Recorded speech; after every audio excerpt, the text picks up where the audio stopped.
Pessoal, esta semana a saúde da capital do Amazonas entrou em colapso com a falta de oxigênio para pacientes hospitalizados. Tão logo ficou sabendo, o governo da Venezuela se prontificou a enviar oxigênio hospitalar ao estado do Amazonas. Sobre esse assunto, nós conversamos agora com o chanceler da Venezuela, Jorge Areza. Buenas noites, canceler Areza. Buenas noches, ¿me escuchan? Sí. Sí, escucho muito bem. Bueno, un honor, un placer poder conversar con ustedes, a sus órdenes. Maravilha. Conselheiro, esta semana em Brasil tiveram forte impacto suas informações e declarações anunciando ações concretas de apoio e solidariedade ao pueblo de Manaus e às vítimas da Covid. Nosso público da TVT e da Rádio Brasil Atual quer saber mais sobre como tudo isso se passou. Sí, efectivamente recibimos el viernes la información por vías de medios de comunicación de Brasil de la situación crítica en Manaus, sobre todo en el estado de Amazonas, en Brasil, ante la falta de oxígeno.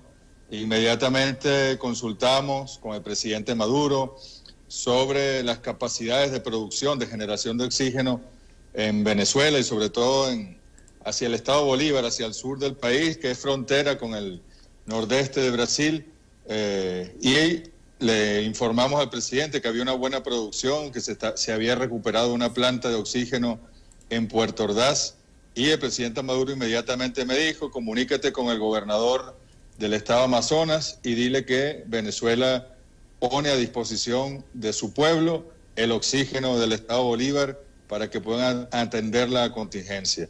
Llamamos, logramos comunicarnos, un poco difícil porque sabe que nuestro personal consular, nuestros cónsules en Brasil, le han quitado las facultades, están amenazados de expulsión, pero finalmente nuestro cónsul en Manaus logró comunicación con el gobernador Wilson Lima, conversamos con él, le pusimos a la orden el oxígeno venezolano. Bueno, y efectivamente, desde ese momento se activó un mecanismo y para esta hora ya los camiones, los cilindros con oxígeno de Venezuela van el traslado por el estado Bolívar y mañana en la mañana ya deben estar en Roraima y en la noche de mañana deben estar en Manaus. Conselheiro, e o governo brasileiro, que é de extrema direita e muito agressivo contra a Venezuela, lo acepta ou está criando obstáculos para la ayuda? Hasta el momento no hemos tenido ninguna comunicación con el gobierno de Brasil, ni con Itamaraty, ni para bien ni para mal. No están obstaculizando, pero tampoco están ayudando. Para nosotros lo más importante es que esos camiones, esos cilindros puedan llegar a Manaus lo antes posible para salvar la mayor cantidad de vidas.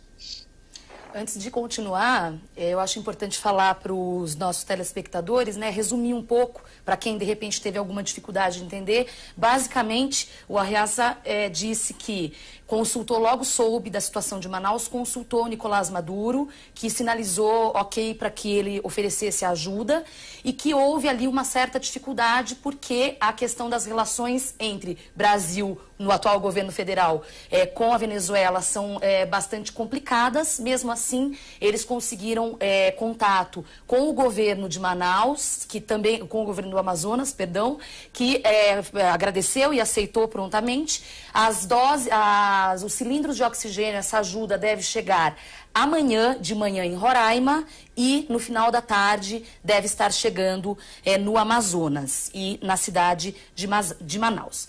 Areza, siendo la solidaridad una vía siempre en dos direcciones, ¿cómo piensa que el pueblo de Brasil puede retribuir su ayuda?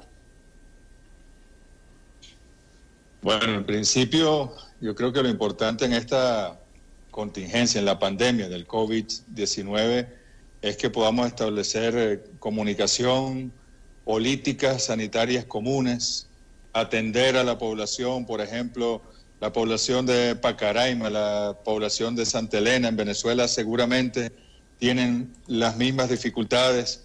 Hay hospitales en Pacaraima, en Santa Elena podemos coordinar medicamentos, tratamientos, traslados en ambulancia y por supuesto la frontera, todo el tema de la seguridad biológica que es necesaria para que no vengan de Brasil con el COVID-19, para que no vayan desde Venezuela a Brasil con el COVID-19. Y fundamentalmente, en este caso, nuestra solidaridad es de corazón, es bolivariana y no aspiramos nada a cambio. Solo queremos que el día de mañana nos digan las familias brasileñas: mi mamá se salvó, mi padre se salvó, gracias al oxígeno que llegó puntualmente de Venezuela. Esa es nuestra única aspiración. Muchas gracias. ¿Hay tiempo para más una pregunta, Arreaza? ¿Sí? Claro, sí, sí. Adelante. En Brasil, las cosas que ocurren en Venezuela muchas veces llegan como fake news. En Brasil, hay una campaña por la desinformación, muchas veces incentivada por el gobierno Bolsonaro. ¿Cómo luchar contra eso? Bueno, es cierto, ¿no? Venezuela es el objetivo mediático de las grandes transnacionales de la información. Nuestro país está sufriendo un bloqueo financiero, comercial, económico, pero mediático también. Hemos tenido muchas dificultades para exportar el petróleo, para producir el petróleo, para producir cualquier rubro en Venezuela.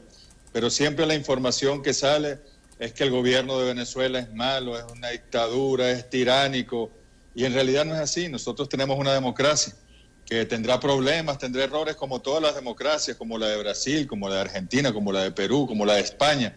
Pero es una democracia real y el pueblo venezolano quiere a sus instituciones, quiere mantener la paz y por eso yo creo que lo mejor es comunicación directa, que nos digamos la verdad, que establezcamos, ojalá se los digo, sobre todo a la clase trabajadora, porque en nuestro país nuestro proyecto es de los trabajadores y las trabajadoras. Ojalá pudiésemos tener una mejor relación con el gobierno federal de Brasil, ojalá yo pudiese llamar por teléfono al canciller Araújo y poder conversar con él para coordinar las acciones sanitarias. Ojalá el presidente Maduro pudiese conversar con el presidente Bolsonaro, pero no ha sido así. El gobierno de Brasil ha escogido atacar a Venezuela. Nosotros no nos vamos a dejar provocar nunca. Queremos mucho a Brasil y vamos a seguir ayudando ao povo do Brasil, cueste lo que cueste. Porque somos hermanos, sobre todo. Así es. Canciller, ¿y cómo está la pandemia? Los combates en Venezuela, Caracas en especial. Mira, nosotros afortunadamente hemos tenido unas medidas de control efectivas. Han fallecido hasta el día de ayer, si no me equivoco, 1.071 venezolanos. Eso no es lamentable, pero es muy poco respecto a lo que ocurre en Colombia, en Brasil, en Perú. Por ejemplo, en el estado Bolívar, de donde viene este oxígeno, el 96% de las camas de terapia intensiva, de las unidades de cuidado intensivo, están desocupadas. Por eso además tenemos oxígeno suficiente para enviar a Brasil. Tenemos alrededor de 116.000 casos a lo largo de todos estos meses de pandemia. Y bueno, estamos tratando, aquí el tratamiento es gratuito para los venezolanos, la atención es gratuita, los antivirales son gratuitos, la terapia intensiva también es gratuita y estamos haciendo un gran esfuerzo para mantener controlada la pandemia, pero siempre es bueno coordinar con nuestros vecinos para ayudarles a ellos y para que nos ayuden a nosotros también.